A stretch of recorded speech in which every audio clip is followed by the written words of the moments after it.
Hello there, ladies and gentlemen, SigVolgrim here and welcome back to another video.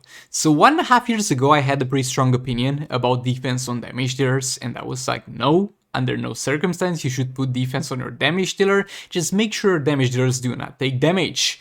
And I still stand by that opinion if we were 1.5 years ago. So let me explain you the reasoning that I had previously. So the reasoning previously and why I had that opinion was because the artifact we were using back then on all the damage dealers was the All Blades. And the All Blades was going to increase your attack at the cost of some health. And since you're going to lose health constantly because of the All Blades anyway, for most of the damage dealers it would be a very bad return on investment to have some defense in there, because the health will be lowered anyway by this thing. And on the other hand, the attack on gears mattered a lot because back then there were no artifact bonuses to play around with, and back then there were actually no soul raids. So in soul raids we didn't even have passive attack from the artifacts. So in that situation where, for example, I got this Last of Joker here, he has 5 key attack, 290 attack from one gear. Let's say you're going to go with 2 defense rolls and you're going to remove 500 attack from that specific character. That would already be a 10% damage decrease in order to get some defense. And in my opinion back then that was bad, and in my opinion right now that would be bad, but that's simply not the case anymore, because there's a few things that have changed. So the main thing that has changed, really, there's only one thing overall that has changed, is that soul raids are now the main game mode, the main thing that we all are playing.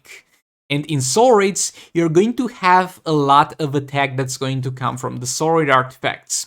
So even if let's say you have a level 1 firebox equipped, or getting passive stats from the equivalent of a level 1 firebox. I know the firebox stats don't split to the team, but that's pretty much the baseline for every single artifact. That's already going to add a ton of attack to your build. And let's just picture a situation, for example. Now, I don't necessarily recommend, and I'm going to talk a bit, I backed off too many times. I'm going to talk a bit afterwards about each damage dealer and if I feel like they need to have defense and if I recommend adding some defense onto them. But let's talk about Kinflint Sakomen, for example. So if I was to play Dawn of Apocalypse now as an example, having a level 8 firebox, that's going to give me 2.3. 23 actually, 23 key attack, right? Then we have the passive, we have the attack that we have here. And we have the passive that's going to increase my attack. This is only calculated out of the base damage by 600%. So since the base is like 3.6k, that's gonna be somewhere around 24k attack from the passive as well, or something to that extent. So the thing is, in this grand scheme of things, considering that my Kinflint Sakomen is most likely going to be above 30k attack overall, does 290 attack really matters to me that much? Does me going over here and changing like 2 of those things make a 10% difference anymore? No, it doesn't.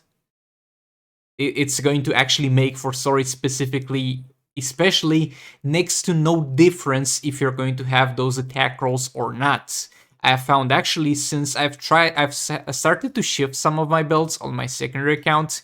For example, I got some defense on Last of Joker, and I found out that actually this Last of Joker is more efficient to an extent than the Last of Joker on my main account, because since I have that little bit of a higher defense, I can take far more risks and I can play far more aggressively when the gameplay is not optimal and I'm not sure I'm actually not gonna take damage. I can be like, I'm willing to take this risk.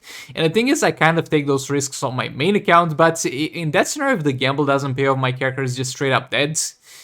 And that's another thing that's different from previously, because in League Raids, back then, you had a little bit of a streamlined experience, but now it's going to be a lot of different fights, a lot of different scenarios, and your gameplay is going to constantly shift. Even though you know how to play the team, you're not going to know how to play all the bosses, and you're going to have a lot of unpredictable stuff, like, for example, this to getting tagged in to Black Lightning doing a special one.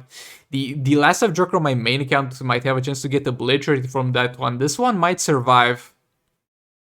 So that's basically the main reason here, since we're not getting constant health damage from the All Blades. And another thing is, the defense is gonna be heavily efficient because defense goes hand in hand with health. The defense is going to reduce the amounts of damage you're going to receive, and the health pretty much will dictate the overall amount of damage you're going to take. And the other part of the artifacts are an attack that they're going to give you is going to be a huge amount of health, and that's going to get defense that much more optimal.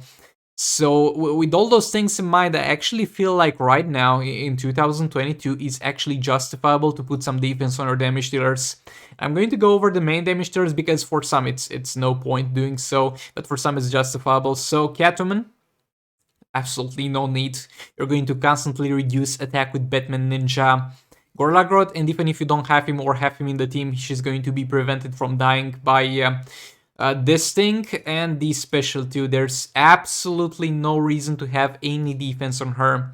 Influence Sakuman, you can put some if you want to, though he's already got a decent amount of base defense from his gear set, his base, and the base amount of the gear, so 44 is a pretty decent spot to be at, and he can also prevent dying with his passive. The only places where he kind of struggles to stay alive is in fights that disable the gear bonuses, and that, yeah, in that scenario it's not really gonna be that great if you have it on the gears. But yeah, you can add one defense gear roll for Conflant Sakuman if you want to. I know people who play the game very well and still have that defense added, though I am not gonna add on mine because I don't really feel like it's going to make that much of a difference. Multiverse Armored Supergirl, you can definitely add that. Like with the talents, if you wanna have a Multiverse Armored Supergirl that's spec'd for, by the way, this one here has no point. I just kept it because it was epic. I'm actually gonna grab this. That's actually better value because we max out on crit damage. But yeah, since she doesn't increase chance in crit damage because she gets all from Flash and from her special tree, with the talents you have a few options. You either have you can have dodge resistance, attack, lethal attack chance, or yeah, that's about it. So with the lethal attack chance, it's gonna be slightly more damage, but it's going to be far more risky, and it's gonna be just slightly more damage.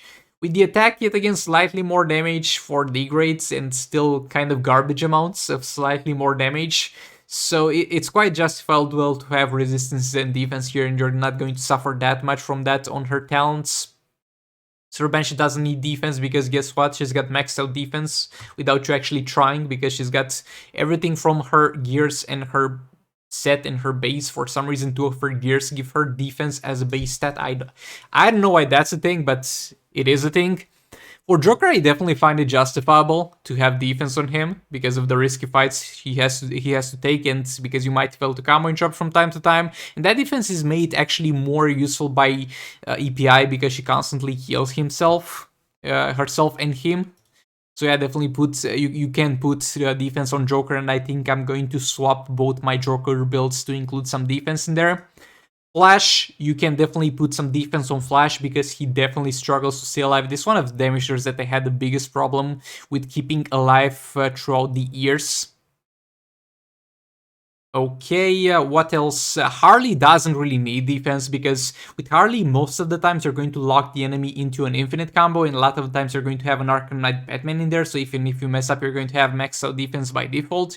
And even if that's not the case, she shouldn't have any scenario in which she takes damage. I just don't see that happening. This suit doesn't need any because for his special 2 that can absorb pretty much any damage, and he also splits the entire team. Black Adam, you could do that, though I don't really consider Black Adam as a damage dealer. Cyborg, you can add some defense on him. I actually recommend you have some defense on him because in a lot of fights, when you're going to tag this dude in, then you know you're going to rely on him to use the special 2 to reduce the enemy's power. So you can definitely do that. Yeah, this is the secondary account, so I got some stuff that I haven't unlocked yet, so we're going to look at Raven. Definitely you can add some defense on her and also some resistances for some fights, because I have my Raven on my main account built as a hybrid, and I think that's the most optimal way, to the point where you max out resistances on the talents. You get some defense on her, and then you go crit chance, crit damage. So you should definitely add some defense on her, even if you consider her a damage dealer only. Deathstroke, actually on this I think I'm gonna remove the defense that I have on him, because on release I said you most likely need to have defense because this dude is ass after he gets his special 2% health damage out of the way, so you need to make damn sure he does that.